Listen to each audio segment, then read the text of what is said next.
Duperas y Duperas. Today on DOOP by the River, the boys are back. A 2-week hiatus, and the boys are back to talk about everything that's going on with your Philadelphia Union. And of course, we're also looking ahead. They're back in action this upcoming weekend as they're facing off against Charlotte in Charlotte. So, ladies and gentlemen, don't you dare go anywhere because you do not want to miss this episode of DOOP by the River. Let's get it started, guys. Done. DOOP by the River doesn't do anything well. There is not one. I'm sorry. There was no creativity. As a Union fan, I take that all day. Another DP. We need to go get Mario Balotelli. And that is right. Welcome, everyone, to DOOP by the River, the show where we follow everything Philadelphia Union. And, of course, we are brought to you by Philly Sports Network. Before we dive into today's episode of DOOP by the River, ladies and gentlemen, real quick, first off, thank you so much for joining in live or listening on in wherever you listen to podcasts. We are available on every single podcast platform, Apple, Google, and Spotify. Find us under DOOP by the River podcast. And, of course, you can find all of our live viewings every week right here on El Parcero Philly's YouTube channel. Make sure you guys subscribe and like this for all of your future DOOP by the River live viewings. Ladies and gentlemen, let me introduce you today, my experts in duping. As always, please welcome back my man, Mr. Tim Lovinguth. What's up, Tim? How you feeling, man? I'm doing all right. You know, I'm hanging in there. I'm getting over a little bit of a cold, so if it sounds like that, that's why. Gotta love it as being a preschool teacher and getting all these young kids coming, grabbing and sneezing all over you. It's a great time. But no, I'm doing all right. I'm ready for some more Union soccer because I mean the last game I was driving the whole time because of that weird kickoff time because it was on some national broadcast. I think it was like 3:30 in the afternoon. Yeah. So I was driving the whole time and I was like, I remember like wanting to check my phone. I'm like, did we score? We didn't score yet. What's going on? And then looking at my phone when I finally got to where I was going after the game and being like, oh, Andre Blake got us a point there. All right. So yeah, I'm ready for some more Union soccer and we can talk about a whole bunch more with the MLS the last 2 weeks here. Absolutely. And, of course, the man that deems Andre Blake as the one you put in permanent marker. Please welcome Justin Bald Boat Builder Friedberg. Justin, what's happening, baby? Not much. You know, it's been a crazy few weeks. That's for sure. I've been traveling. We all have. All up and down this East Coast the past few weeks. We'll be doing some more of it tomorrow as yours truly will be in Charlotte. So yeah, it's been a whirlwind of a few weeks. Still tired, still not sure if I fully recovered, but hey, you know, the grind never stops, right? Gotta keep on keeping on with soccer. That's right. Well, you know, I figured we start this podcast off today's episode with a little international talk. You know what I'm saying? Because I'm waiting for both of you for the thank you. We took care of your Mexico, so you're welcome. That was a fun game too. I went to bed down 2-0. I'm like, what the heck? And then I wake up, it's a 3-0 or 3-2 victory. I was like, let's go. That was a fun one out in what are they? Levi Stadium? I think that's what they're calling the Niner Stadium. Yeah. Yeah. But guys, I will say this. As you guys both know, I was in North Jersey in enemy territory for Colombia versus Guatemala. First off, the Guatemalteco fans, they are a passionate bunch of people. Dude, when was the last has they ever qualified for a World Cup? Not off the top of my head. I don't know. Dude, these guys were so passionate. I mean, we were up 3-0, and they're still Guate. And I was like, okay, listen, I respect it, man. But it's always fun. Like watching international soccer is always fun. And oh, by the way, we actually sold out Red Bull Arena. So there's that. Yeah, I was gonna say they're CONCACAF, and I can't think they've ever pushed through. It's tough, dude. Yeah. Especially as that third team, man. So I met a guy the next day. He told me that Newark, which is right next to Harrison, where the Red Bull Arena is, there is a huge Guatemalteco population. So it's probably why they all came over. But it was genuinely a lot of fun. But guys, what's going on with our Americans, guys? What's happening? I mean, Greg Berhalter seems to think that Ricardo Pepi is somehow going to find his scoring boots, and he's doing everything he can to force him in there. When, oh, by the way, Jordan P. Fuck, I don't give a fuck, Greg, about your damn system.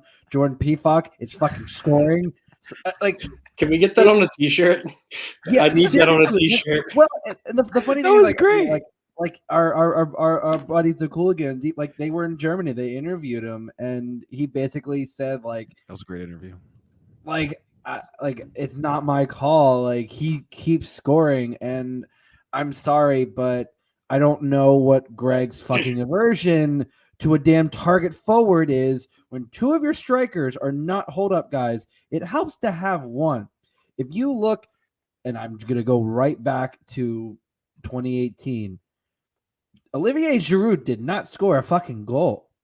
Yeah. But what he did, he was a target man, and he helped Mbappe and Griezmann essentially just run the offense. You don't need your target guy to score goals. But if no one else is running over the top, I mean, at this point, Christian Pulisic is in his own head. Gio Reyna literally can't stay healthy. Tim Weah is coming back from injury. Like you have all these things, and I get it, but Ricardo Pepi has scored one goal in a calendar year at this point. I don't know what on earth, Greg is doing. And then there's talks of, Zach Steffen still has the inside track. Zach Steffen is bottling it at Middlesbrough, like playing really bad. Your center backs, like Walker Zimmerman is de facto starter. Like, there's no Aaron question. Long got killed, I heard. He had, Walker Zimmerman has been your best center back by far. That's good. Aaron Long, got shredded. Mark McKenzie did not cover himself in glory against Saudi Arabia. Like, Chris Richards. He should have started, though. He should have started. Yeah, I don't know. Like, I think there's a lot of different. Starting is different than coming off the bench again. True. Yeah, DeAndre Yedlin, I'm sorry. Like, first of all, I keep forgetting he's only 29. But, there are better options as a depth right back than DeAndre Yedlin. Yedlin's going to play minutes at the World Cup. We already know. And I keep saying this. Is he going to be this version, this generation's version of DeMarcus Beasley? And I loved DeMarcus. But, man, he really should not have been on the last few World Cup rosters. Like, the running joke that I always had with my dad is, man, DeMarcus Beasley is just going to keep playing until 2042, and he's just going to consistently be the last man on the roster. But I don't know. I'm not oh my God, panic mode, for the first game against Wales. But Greg Berhalter has got to get his head out of his ass with some of these decisions. It just genuinely frustrates me that he is his own worst enemy on this stuff. Like, he is so stuck in his ways that he doesn't even fathom that there are other methods. These two games shows he has terrible in-game decision making. He makes all these subs late, but he waits too long to make these subs, and then they don't have the same impact. And I have every confidence saying this. He's not going to be the coach by 2024. I think halfway through the next cycle, and I know the U.S. automatically qualifies, Greg's not being the coach. I'm sorry. So let me ask something, because that's kind of on the long side I wanted to ask my question on. So Tim, let me throw something to you, because I did hear the rumblings here. Number one, if Berhalter in fact does get the sack, would the U.S. Federation go back to the MLS route? And realistically, what are the chances that Jim could be that guy? Because you hear the rumblings all over. Yeah, it's interesting. Jim is a club coach, like we've seen. The U.S. Soccer went to MLS and got Berhalter because they believed that he could, work well with this group of American players. We've seen some success, but we've also seen now, in preparation for a World Cup, that Berhalter is treating a national team squad like a club squad and giving them kind of instruction on how that he wants the team to play, rather than picking a squad of players that would play to the country's highest potential. That's what U.S. Soccer, I think, should be focused on. Is you have this now outstanding young player pool of great players that play in the biggest leagues in the world. And you have to, as the manager, be able to call the right guys at the right time and utilize their skill sets. So I think the next coach, whether that be another MLS coach or a coach that maybe has even a higher pedigree, because we're going to be talking about maybe getting a new U.S. coach before the U.S. hosts a World Cup. I think they actually would try to recruit someone of a higher pedigree before someone like Jim Curtin. But I would love to see Jim Curtin take on the challenge. But I don't know if they go right back to an MLS coach. If Jim Curtin's still in MLS at that point, we don't even know. He might be finally going over to Europe. But I think that's what U.S. Soccer has to, as the federation, figure out, is they need to find a coach for, and I know this is way down the line because we should be talking about the 2022 World Cup, but we're already thinking 2026. we need to find the right coach that can optimize the player pool, because there's too many talented players to be playing the way they're playing right now. It's just, it looks like a group of guys thrown into a camp that are trying to unlearn how they play to play Greg ball. And it doesn't look good at all. It really doesn't. There's no reason to have like Tyler Adams next to a Kellen Acosta, and Kellen Acosta is a good MLS player, but then you have Tyler Adams running off the ball out wide, and you have Weston McKennie pushing up higher than Christian Pulisic.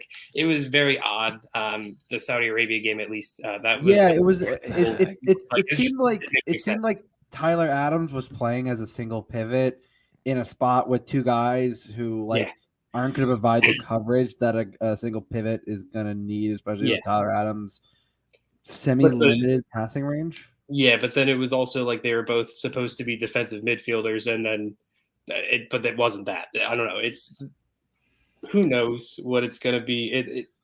But I think to the main point of, would U.S. Soccer go to MLS and maybe Jim Curtin? Possibly. I mean, Jim Curtin has been one of, if not the best coaches in MLS over the last few seasons. But I think they might, when it's a World Cup on U.S. soil, they might look for a higher pedigree coach that can get the most out of a really rich player pool. So, I mean, I know our boy Zach's not here, but, guys like Pep. Not saying they're going to go get Pep, but you get someone who can manage like star players at that point. Just don't get Jurgen Klinsmann. Fuck that man. Fuck that man with every ounce of my being. Tim, I don't think you're too far off on the, we talk about, MLS coaches. Well, the name that I keep seeing come up is a former MLS coach. Oh, okay. Jesse Marsch. I mean, fair enough. I really think that, when we talk about high profile, it doesn't even have to be high profile. It just has to be the right fit. I mean, I think with the young guys, you're seeing at Leeds what he can do with, and he showed it at Red Bull and Salzburg, what he can do with young talent, what he can get them all to buy in to a common core, to a common theme. I think the problem with Greg Ball, as Tim so eloquently describes it, is I just think there's so much disconnect. Like, there's not a outlined central thinking when it comes to from front to back, and it feels disconnected at times. Like, there's moments of brilliance, and then there's moments of just like, what are they doing? And I think it would not be crazy to think that Jesse Marsch, again, you've seen it everywhere he's been. He knows how to get the best out of players. And in a tournament situation, you really think about it. You have 3 group stage games. You need 7, 8 games to.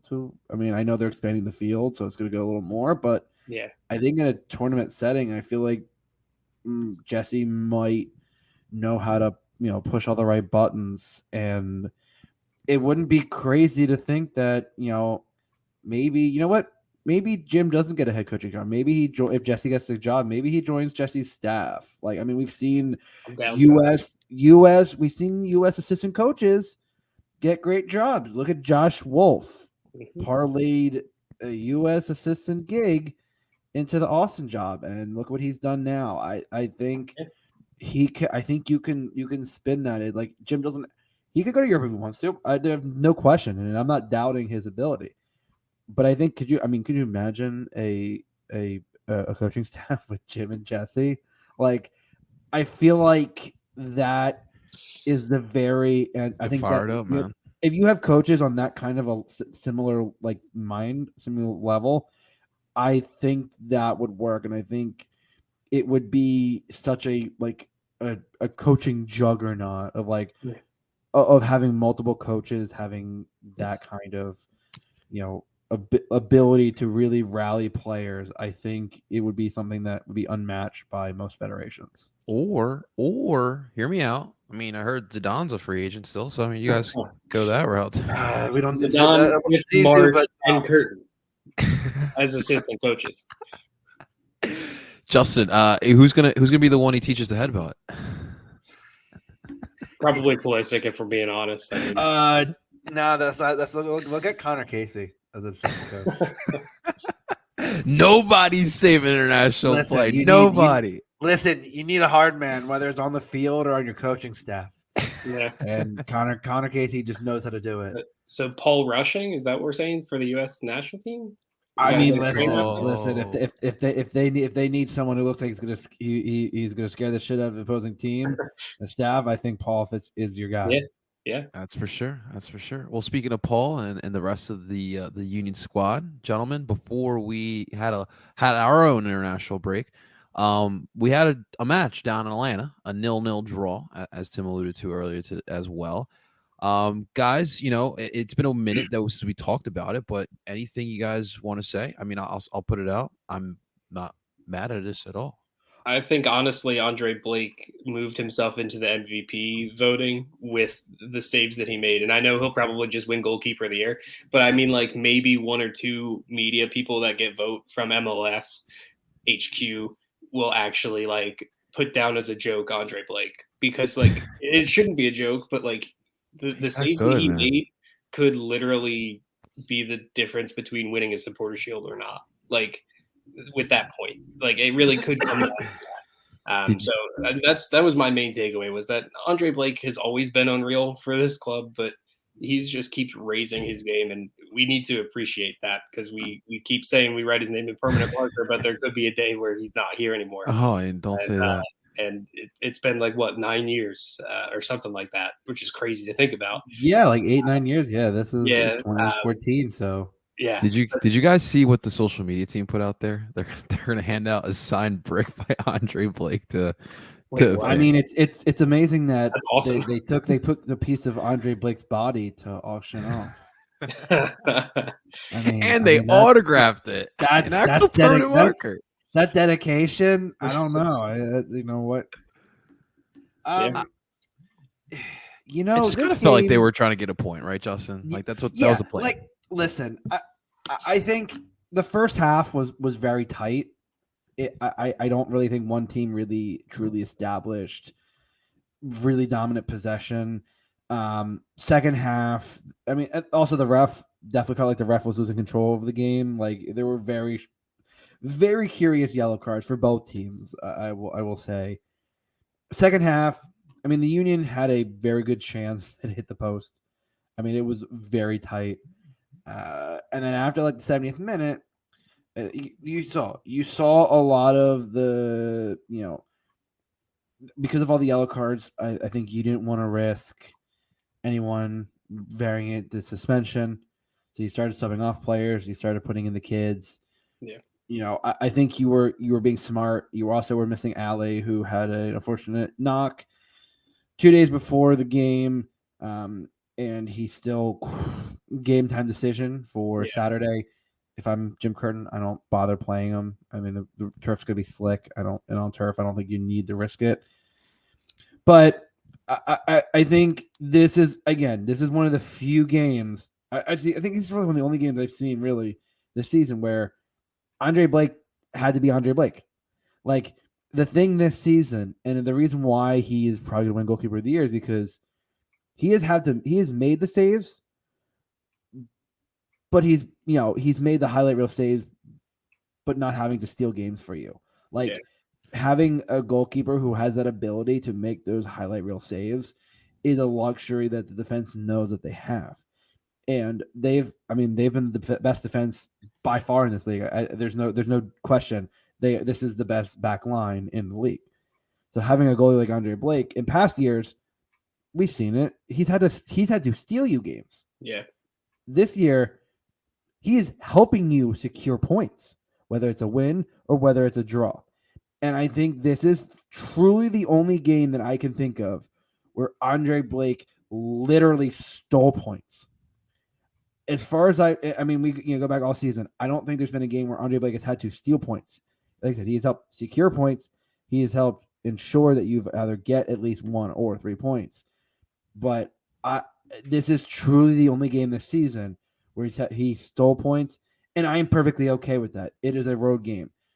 You were, at 3:30 weird time, and it was the reason that the reason it was a weird time is it was the Unimas 2-day end nationally televised Twitter game. Still really weird. And it was a good crowd. Of us Union fans, at least the ones in that general area. We had about 30 of us. I know that I saw a number of us scattered around the stadium. I heard Atlanta fans were a little late. Yeah, at least in their section. And so I tailgated with some of the Resurgence. With Resurgence and with Terminus Legion. They were all cool. They were all pretty cool. Had a fun time. It was listen. Shouts to our buddy Todd over at the Free Kick Pod. I told Tim that Tim's not been replaced as my in-game tactics guy, but Todd was more than Todd knows glad to talk it over, and was just like talking to Tim as just going through my general ramblings, as Tim is well aware of 6 years now of sitting near each other, and my general as a thought pops in my head in tactics, that's where my brain goes to. It was generally a great atmosphere. I'll say the Benz is a great place to watch soccer. I will fully admit. But yeah, you know what? Andre Blake stole you the point. End of story. I'm okay with that. You've got 2 games left. I think at this point you just have to keep your team mostly healthy, and I think you've got home games after this week. You've got home games as far as you can play. Yeah, it's all on you. It's really all on you. Anything else you want to add on, Tim? No, not really. It's sort of like Justin saying, the one thing, it's a cliche, but the saying, win at home, draw on the road gets you trophies. We were saying that back in February when we weren't sure what this team was going to look like. We were hoping that they would be as good as they've been this year, which is nice that, some of our predictions might actually be coming true. But yeah, if you have the ability to get a point on the road, and you can scratch your way and claw your way to get it, even if that means having your goalkeeper stand on your head, you come out of there with the point, you have to feel good. You're missing your captain, like Justin said. We might be seeing that again this Saturday, especially if it's raining down there. So yeah, it's just, get points on the road, win your home games. You might not win the Supporter Shield. At this point, that's kind of okay. I hope that they can push for it. I hope everything falls in line and we get to see them lift that shield on decision day. That would be really cool. But if it doesn't, lock up first in the East. And like Justin said, you pretty much play at home throughout the playoffs, and then you never know what happens, and you could host MLS Cup. We were a few kicks of the ball away from that last year. So, this team is miles ahead of last year's team. So, but yeah, that's all I have to say on it. A draw on the road, especially in Atlanta, even though, like you're saying, the crowd atmosphere might be a little less than it used to be. it's still a really good point. So on to the next one. That surface they play on is not always not the favorite for a lot of players, from what I hear too. Yeah, turf is turf.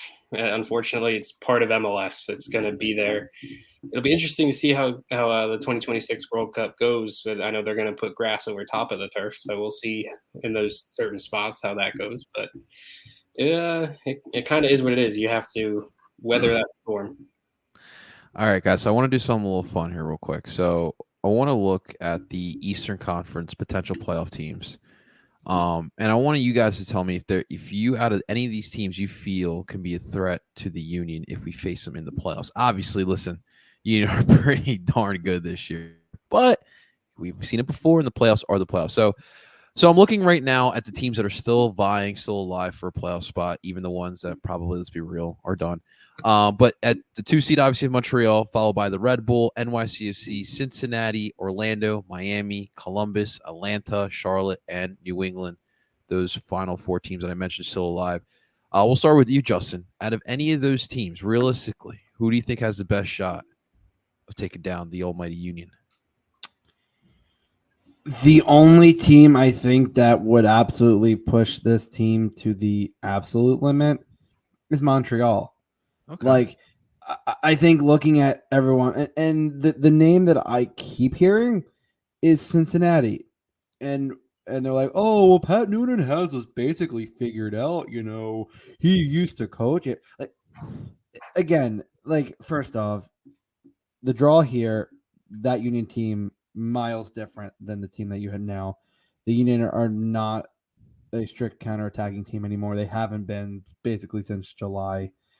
On the road in Cincinnati, like on the road again. I keep saying this, different atmosphere, and I think in the playoffs, the Union the last few years have been built for the playoffs. Like I think you've seen it; they are absolutely built for it. Montreal is the only team where they have been tough. Now I think is Wilfred Nancy going to be able to corral his team and get them in the right direction? So far, yeah, but I mean, we've never seen him, with this kind of team in the playoffs. Okay. And they've been kind of iffy the last. I mean, I know they've won the last few games, but I watched the Chicago game. They really kept Chicago in that game way longer than it should have been. The game against Columbus, listen, Columbus has been imploding, but Columbus was up for most of that game. Like, I think you look at the past month or so, Montreal has been slipping a little, but absolutely, I think they are the one team that I don't think necessarily. I mean, they could steal a game at Super Park, but I think it would probably be based on that thing. It would be in the conference finals based on how the bracket is at the moment. And so I'm not necessarily worried at that moment. I think the Union have it. So Montreal's really the only team that could, I think, necessarily give the Union a little scare. Tim, you feel the same way? Are you in a different team? I think, like Justin said, Montreal is the biggest, the nearest club to the Union. They could frustrate the Union in Super Park. However, I'll go a little bit different ways just to make it interesting. Just looking at what the bracket would look like right now. I mean, if the Union get that 1 seed, there's no doubt that in that second round that they're going to play New York City, right? Like that's the only thing that scares me a little bit is just the tradition, the history there, rivalry, if you would even call it that. I don't know. I kind of feel like no one's rivals. I feel like it's a rival now. So I think certainly don't like them. I think that if that matchup happens, it's kind of it's sort of like how back in 2020 when we got New England. It was like, I know we played them like 5 or 6 times that year, so it was a little different, but like they knew how to come in and play, and they saw themselves as the underdog, so they wanted to get one up. And I think if New York City does end up coming to Super Park in that first playoff game, I think then there's a little bit of nerves there for Philly but I think they can overcome it. They're much better than NYCFC is, especially with Nick Cushing and without Tati Castellanos. The Union should still win that game, but I think the moment, especially after, I know it's not as long of a break, but it's still a week break going into the playoffs. It might hit them a little bit. I think that's like a trap scenario. But I think, like Justin said, the team that would really challenge Philly would be Montreal, and they wouldn't play them until the conference final. So, who would Zach root for, guys? He's stooping on Jordy versus the Jordy. Yeah, Jordy for sure. that is pretty great. Listen, I again, like the Union definitely have the fast track. Tim, it would be funny is Tati Castellanos just comes back just to beat the Union and then just goes back to just because he wasn't able to play in the conference final last year. Yeah, that would be fun. All right, well let's finish out the regular season, boys. We got 2 matches left. That's it, just 2. It's crazy.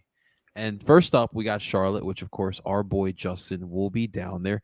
So Justin, you're flying out tomorrow? Yep, 1:45 flight down there. Yeah. We stay with my cousin, and I know there's going to be a decent contingent of Union fans down there. So yeah, it's going to be a fun time. I enjoy Charlotte. It's a nice city, so I'm excited to go back down.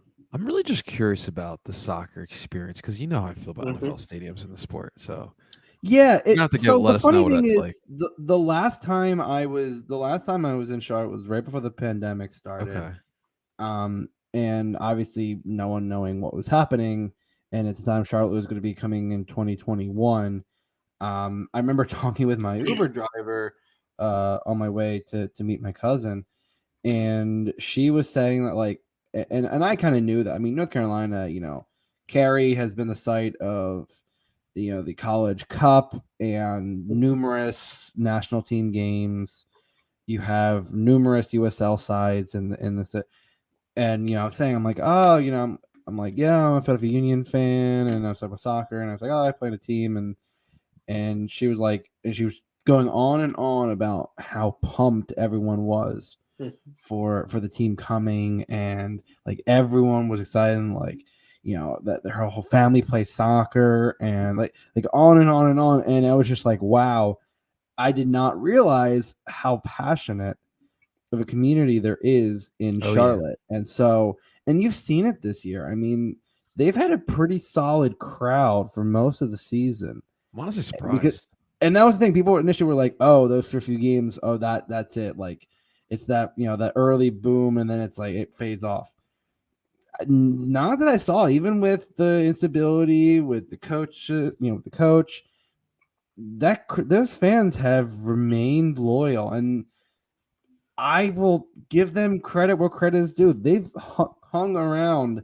Now, they are holding on by the absolute skin of their teeth, and they do have 3 games left, but there is basically little chance of them making the playoffs. But like, hey, they're in this position. It's cool. Like that's big in their first year to be this close. Outside of like LAFC and Atlanta, I can't think of Seattle.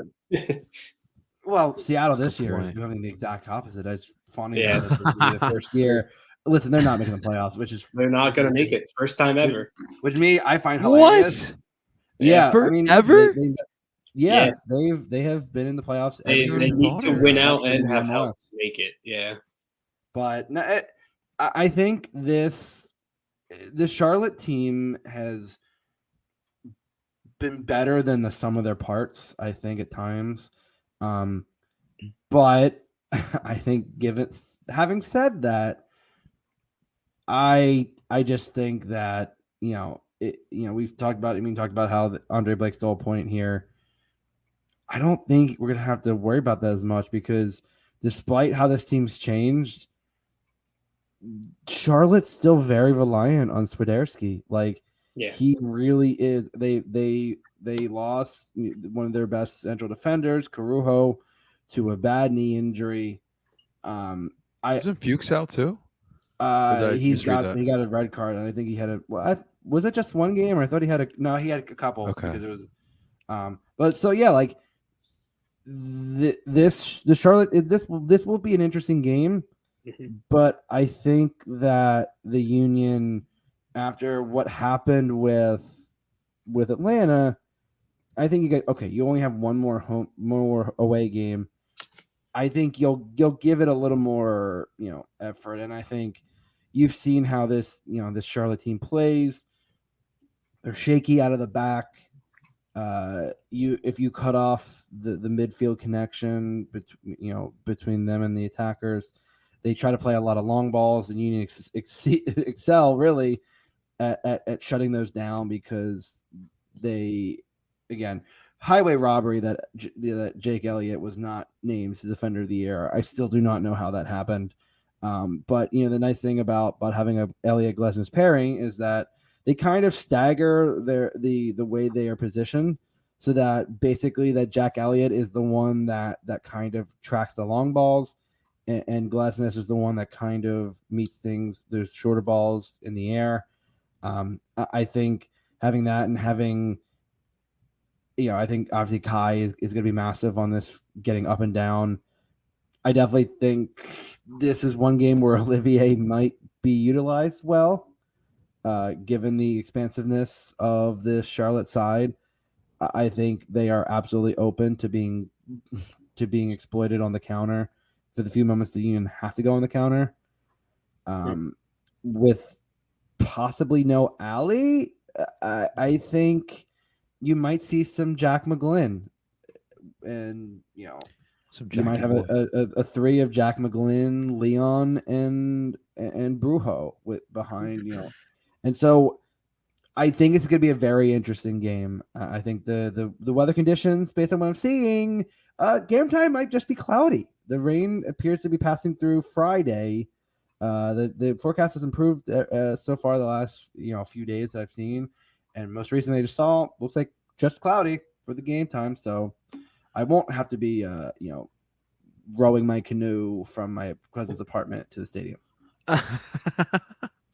I mean, I kind of do hope it. I feel like the rain would be in our benefit now. So, I mean, yeah, I've rain games on turf can spell a recipe for injuries, and I do not want that to.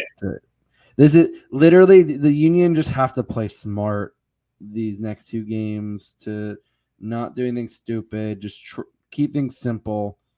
And play within themselves. Like I think you don't need to do anything outlandish. Just keep playing the way you've been playing, and I think you'll get 3 points.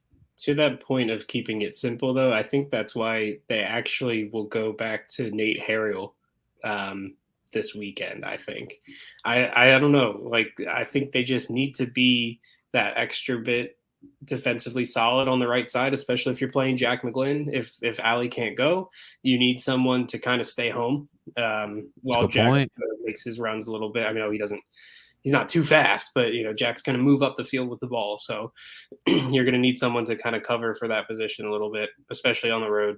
And I think Harriel earned it after his performance in the friendly that I was able to go watch. I mean, it's been so long we forgot to even talk about that. Union win that friendly. Nate Harriel getting up for the header and scoring. So like that was my man's got hops. He was up there. Nate does not look like he should be able to win those headers. And I saw the highlight. He got up. That was. I mean, I'm curious. Based on that height, could he like that? Looked like he went up for an alley oop and was coming down. That was serious hops, man. I don't think I could jump that high. I don't know. The word from the friendly was Richard O'Donnell is the real deal. So that's all. He looked really good. He did look good. Future six possibly. We'll see, man. I mean, I like the strength that run I saw on Twitter. Holy crap! Yeah, he was everywhere. He was everywhere on the field, and he looks like a Union player. I know it was against the Pachuca side, who didn't bring all of their players either. True, but he looked the real deal in that little bit. Is he a six? Is that what we're gonna? Yeah, he's a legit six. He's a long term. He is a six. He's like a. Yeah, he wants to, but when he gets to the ball, he wants to put his head down and run with it. Like and I'm kind of fine with that. I don't need another 6 who wants to just pick their head up all the time and just spray the flashy passes. Like I want spray and pray. Yeah. the best strategy. Let me tell you. What about Bueno? How'd he look? Did he even play? I'm trying to remember now. I think he I'm did. pretty He sure, better but- have, because He did. between He Union did play. 2 and He did play. I mean, he didn't stand out for me, unfortunately. But this was now like another week and a half ago, so I can't really remember. I was too focused on Odata and Nelson Pierre, who looked pretty good up top. dude, I even hear this Nelson Pierre until that's all the line. I was like, who the heck is? He's been getting some good minutes with U2. He's officially a U2 player now. He was an academy kid to start the season, but I think how old is he? 16, 17, something like that. Okay. Yeah. Okay. He's a big kid, and the stuff I mean, there were moments in like preseason I was like, okay, like we got another big body. I just think he just needs to. He's one of those big players that, like, it sounds, against the way how we talk about a big guy, but like, he does need to feel like he needs to put on, like we talk about Brendan, like he needs to put on a little more muscle. Yeah. It's like he's one of those tall guys that doesn't know how to throw his weight around just yet, because I don't know if he has the muscle. Again, a young kid, like, nobody has that. So I think that's something that that he works on, and I don't think next year, but in the next few years, I think if he could develop that. I mean, big bodied center forward is, I mean, he's got some decent speed, so could be dangerous. Yeah, it's very true. Very true. So, gentlemen, obviously with us having Supporter Shield on our mind, Jim is more likely going to put a strong starting 11. Obviously, like Justin says, Blake, permanent marker. Backline. So Tim, you believe Harry at the right? Yeah, I just think if you're looking at the last 2 games, okay, if you want to split right backs, and I know Jim doesn't like do that. He doesn't really rotate. He goes with the guy he thinks is best for the situation. But if I'm in his shoes, I think Harriel is right for Charlotte, and Bizo is more right for Toronto, because Toronto leak goals, and you could just put Bizo forward and he can just cross it and keep crossing it, and it'll end up in the net. Or he'll have his cross blocked and it'll go in the net like it did against Orlando. Like, I don't know, Tim. See, I have the exact opposite. Ooh. For the right backs. I think Olivier would work perfectly against Charlotte because their defense is suspect and their attack is so. Where with Toronto, they might be shit, but their attack is still got some, like, it's got its. I know the Italians couldn't save them, but they've got Insigne. They got Bernardeschi. They have some home pitch advantage. Those guys might get 1 or 2, but on that game, the Union are going to score 7. So it's fine. Please. This isn't 2020, Tim. I mean, damn, I hope so, man. But Toronto's defense is bad. I know, but I think the reason I have Olivier in against Charlotte is because I think Toronto, like, on the road, I think you're going to want to play a little more expansive. That's and fair. I think you could do what you did in Atlanta, where Olivier starts and Nate comes in later in the game to shore things up. Okay. And against Toronto, I could see the flip side where Nate kind of keeps things down, and then when Toronto's tired, you throw on Olivier to just run reckless against that defense. Run down the sideline. Just keep running down the sideline. Yeah. Exactly. Like, and we see Nate can get up the field. Oh yeah. But he prefers to stay back because he is probably, I would say he's probably the team's best 1v1 defender. I don't think it's hard to argue that. He said so back in March when I had the ability to talk to him for like 10 minutes. He was like, yeah, like I was like, what is your favorite thing to do on the pitch? He's like, I love 1v1 defending. And I was like, okay, man. Like we've seen it in the first few games. And he's like, yeah, it's my favorite thing. I was like, Okay. He rushes those chances and he excels at it. I mean, he's one of the best 1v. I think he is the best 1v1 defender that the Union have. Okay. Well, obviously the center backs Jakob Glesnes and the recently Defender of the Year snubbed Jack Elliott alongside Wagner. Still do not get that. I love Kai. A lot of questions actually. I love Kai, but like the Jack Elliott won the midseason Defender of the Year. How that's some bullshit. That was what Doyle put out. No, there. but how the fuck do you leave? Like, if Is he part of this have too? him that high at the point, how the fuck do you leave him off? But the thing is too, Justin, is that Kai this season has been more of a threat in the attack. Not saying he's been bad. He's been really good defensively, but he's been more of a threat in the attack. And it's like they're like Elliott and Glesnes. Like, we could do this in another pod, but they have been one of the best center back duos of all time. Yeah. And for you not to put Elliott in there, like I need to look at the rest of the list first. No, I think for the Union, I think this is equally the best center back pairing you've had in your history. Yeah, without question. I don't think there's any dispute. They are the best center back pairing you have had in your history. Also, why is the goalkeeper of the year award named after Landon? MLS MVP. Never mind. I just read that now. Okay, we're good. We're good. But yeah, that's just it's just. I think Elliott got stumped. He should be in that. 100%. Yeah, in that conversation. The midfield does get interesting. I do like Tim's idea of McGlynn at the right instead of Ali. Do we agree with that, Justin? Yeah, I think I said that. I think the midfield. That's right, you did. I'm sorry. Could possibly be Leon, Brujo, and McGlynn, and I would not be opposed to that. I think the only issue that leaves is does that make Leon your like the guy who crashes the box after? Because I mean you're gonna have the front three in there, and then more willing, Ali is usually the guy that crashes the box. So who fills that part of? Like, I think you might need Jack McGlynn to actually fill that role of being the late runner.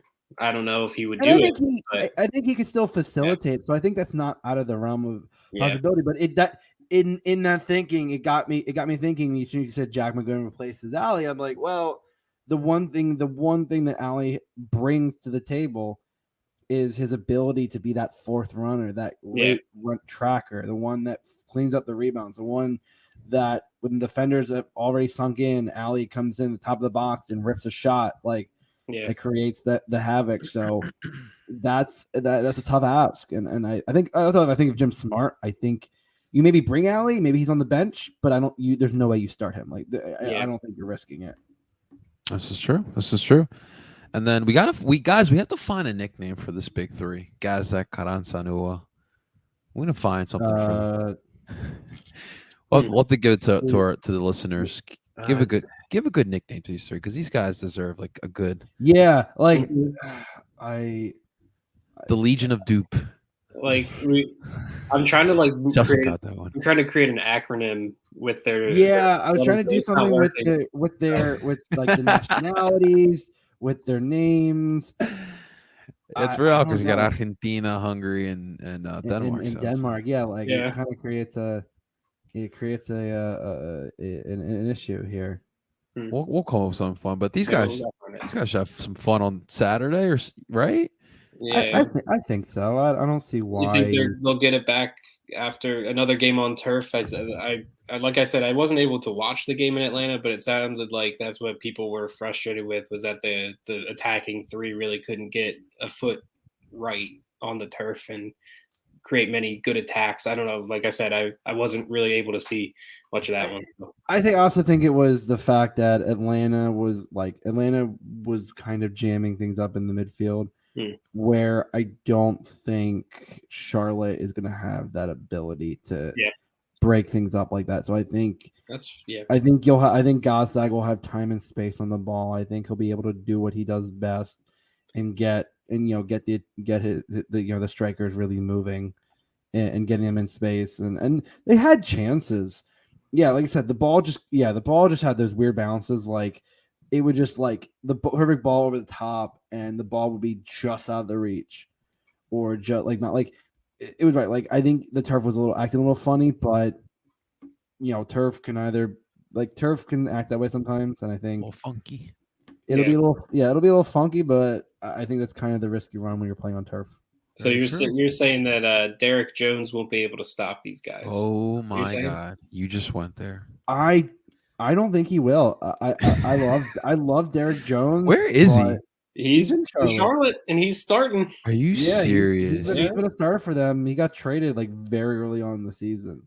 Yeah. Wow, I really thought he was in USL by now. No, he was a starter. He was a starter / bench player for Houston. He has a goal on the season. He's not looking terrible, but he's. But I think to contain that front three, if they are missing Fuchs and they're like I said they're out Carujo, I think it's going to be a big ask on that defense. It's going to put a lot of pressure on the defensive mids to cover the defense, and I just don't know if they have that ability. Yeah, you're not wrong. I mean, with this team, like you said earlier, Justin, swarm Swiderski, and you got the ball, and they can't score. So if you can do that, and if Brujo's on him, if the center backs are on him, then the Union should be in pretty good shape to convert some of those chances. Okay, let's get some score predictions going on. Justin, how you feel about Saturday? I think we're gonna have a repeat of that night in early in the season. I think it's a 2-0 victory. I think the Union go take one step towards the supporter shield, and I'm gonna go so bold as I think LAFC is gonna draw or lose against Portland this week. I mean, as I said, between the two teams, LAFC had the tougher last two games compared to the Union. A Portland team that is absolutely still battling for the playoffs, and a Nashville team that desperately wants a home playoff game. I think the Union. I think the break came at a perfect time. With Ali being your only real injury, I think you have pretty much a fully healthy squad. I think the Union are gonna, after that game in Atlanta, are gonna say, Jim's gonna say, okay, you know what? I think it was almost there. I think we were off a little bit, but I think they will come back, and I think it's gonna be a comprehensive victory. I think the scoreline will make it look closer than the game is as the game in Philly was. I mean, that game could have been broken open a number of times, and I just don't think outside of Swiderski. And I know the other Polish player that they have, I believe, is out or at least questionable. So I don't. Is Goda, or is he not there anymore? No, Jozwiak, I think, is the. But I don't know. I think Swiderski's still really the main threat, and I know Daniel Rios has been playing, but he's not really that agile. He's a big body in the box, and when you have two big center backs, I don't really think that's going to be a problem. So, not at all. Timmy boy, let's get that prediction. Yeah, I mean, it has the feeling of a Union win, but after the Atlanta game, I'm not going to go so bold as to say a 3-0, 4-0. I think it's a 1 or 2 goal win for the Union. I don't think they give up a goal. Like I said, all you really have to do is stop Swiderski from turning or running free, and you're going to stop them from scoring. I mean, they do have Andrei Shinyashiki. He has 6 goals on the year. But, that's right. I think they're coming off the bench because they have that. I think. Well, I mean, if we probably have to start in this game if that other guy's out. I can't remember his name either. But the Colombian kid, the young kid. Oh yeah, but still, either way, I think if you take Shinyashiki you take Swiderski out of the game, Charlotte has nothing. So I think the Union and their attack, whether or not there's weather, whether or not they get confused by the Carolina Panthers lines that are going to be on the field, because they are. I saw that. I was laughing. I'm like, they didn't even have time to take those lines off. I'm like, oh, dude, that's Union are going to score. They're going to score a goal. They're going to win the game. They're going to get 3 points, crucial points on the road. And I agree with Justin. I think LAFC aren't going to win in Portland this weekend. That'd be a massive in Portland. we'll see. We have to root for that to Well, happen. with that being said, guys, this is officially a Portland Timbers podcast. We've Did been Diego Valeri come out of retirement and score a banger for them? That's what I get asked. We've been Portland fans since were they USL or NASL? USL, right? They've been around forever. Yeah, we've been fans forever. Day one. We've been chopping timbers for a long time. Justin's actually Timber. It's Timber Justin. Come on. Yeah. It looks like it. Yeah. I can be Nat Butchers. It's fine. Well, yeah. So, ladies and gentlemen, Union, in fact, are tied up with LAFC. Like Justin and Tim mentioned, LAFC facing off against Portland on Sunday. So that actually works well because you'll have Union Saturday. You got the Birds at 1:00, and then to kind of ease it in, you get to watch the end of Portland and LAFC. So your Sunday's set, guys. Your weekend's set. What else do you need? Oh yeah, listen, I'm coming right from. Well, the you're gonna airport. I'm going to my buddies watching the Eagles game, and I'll probably just throw on the LAFC game. Oh yeah, got this covered. It's gonna be a great weekend. Awesome. Absolutely. Before we sign off, I do want to give a big thank you to the actual club, the Philadelphia Union, for inviting me to media fantasy camp. That was a lot of fun. Yes. The one thing I'll take away, and it's funny because we were talking about rotation today. The one thing I've always criticized Jim was rotation, and Jim actually mentioned today that he believes that by having players, the starting 11, play together as many games as possible, it builds chemistry, it builds that cohesiveness that you've seen. That's part of the whole philosophy of playing them all the time. So that's why I love talking to those dudes, because I learned something today. I understand now. One of my frustrations has been answered, so I'm good. I won't criticize you anymore, Jim. I get it. Still wouldn't maybe like to have you rest Ali a couple times, when he's a little bit older. But you know what? You know what you're doing. And hey, next year you can ask Jim. If Andre Blake ever needs a rest, we can watch a Sporting Serotonin game. I'm sure Jim. He knows my name. Yeah, he needs scouting network. What can I say? Dude, listen, Sporting Serotonin was well represented. Paul with a fantastic question, by the way, asking Jim about how he handles mental health with his players. So awesome. We love Paul for that. We had Luke coming up in the Sporting. I think AJ too. The both Doopy brothers walked up in the Serotonin kit. So Sporting Serotonin was well represented. I'm sure Paul's got some great content coming out as well, man. Always well represented. Well, ladies and gentlemen, that's going to do it for today's episode of Doop by the River. Really appreciate everyone tuning on in. Make sure you guys hit the like button, subscribe for more of your live viewings of Doop by the River. We're available wherever you stream podcasts as well. Just find us on the Doop by the River podcast. Ladies and gentlemen, that is Justin Bald Boat Builder Friedberg. That is Tim Lovinguth. And of course, I go by the name El Barcelo Philly, and we're telling you guys to Doop on. Beat Charlotte.